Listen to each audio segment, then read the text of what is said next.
Hi, this is Will Sparks, and you're watching the AU Review. I came from Melbourne this morning.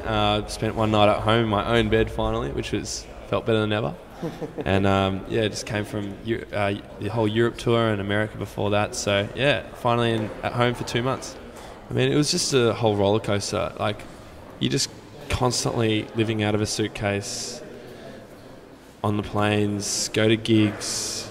You know, it's just all a big blur, if you know what I mean, because you're in the moment and you live that in the moment, and now we're here. So I mean, it's just been such a great experience. I've seen the world already, or most of it, and I don't know, I'm just so glad that these people around the world are noticing this sound, noticing what I do, and at every gig there was people there to see me. So I mean, it's a surreal thing, and if anyone said it isn't, that is doing what I'm doing, then got to reassess. So it's been a great experience, man. The only ones that didn't really work, I think, were the bottle service clubs, where there's more people in suits, but I don't change for nobody. So I kept doing what I was doing and playing the same, playing my stuff. And if you don't know it, then learn about it. That's how you should be, huh? Fair enough.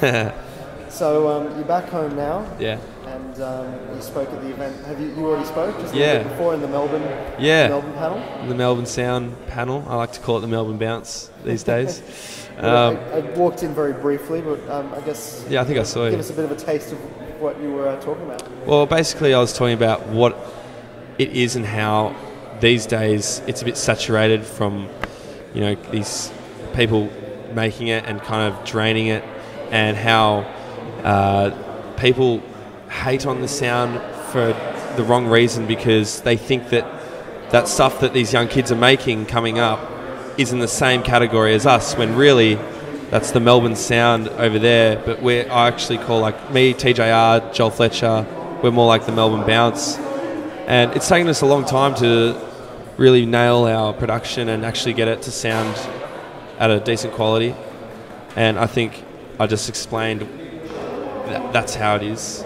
And the Orchestrated Boys really gave a great description of how it all started with the acapellas and from the techno-y style, and really how this sound is now commercial, if you know what I mean. It's on the radio, and how when I first heard it, I always knew, because I loved it so much, man, I didn't know why the whole world couldn't love it. Yeah. And I knew this day would come. It took a while.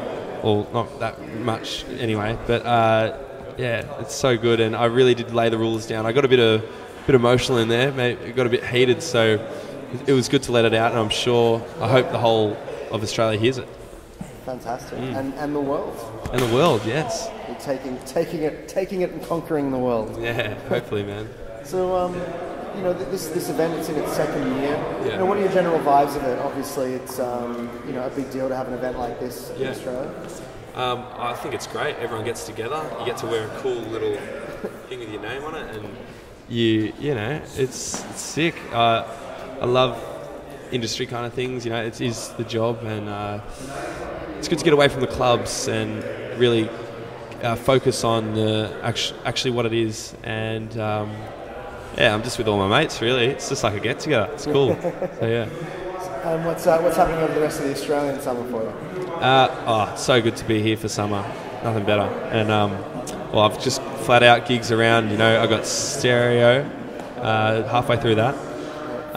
Three festivals in 3 days. 3 festivals in 3 days, and I cannot wait. That's a breeze, man. I used to have to do way more than that in 3 days. But it's good we're at that point now. I think you've done at least three in one day. I think I've done 40 in 3 days before. Back in the day in Melbourne, it was crazy. But, hard work's done. And, sorry, it's not done. There's a lot more to come. But, yeah, it's great. I'm touring around Australia, every state, I think. And got a few days off in January, which would be cool. And, yeah, so you'll see me at Stereo, Tassie, Canberra, Gold Coast, I'm doing the whole thing, and Melbourne, Billboard, so I can't wait to play to my own roots again, see how it is, new stuff to show. Fantastic. What can we expect from it? Well, I'm working on an album, and I've basically nearly finished it, so my sets now are more just lots of new material. I want people to be ready for new stuff instead of wanting to hear the same things that I used to play here. So I've been working hard a lot on the laptop, very used to it now, and yeah, I can't wait to show everyone, and I hope you have an open mind.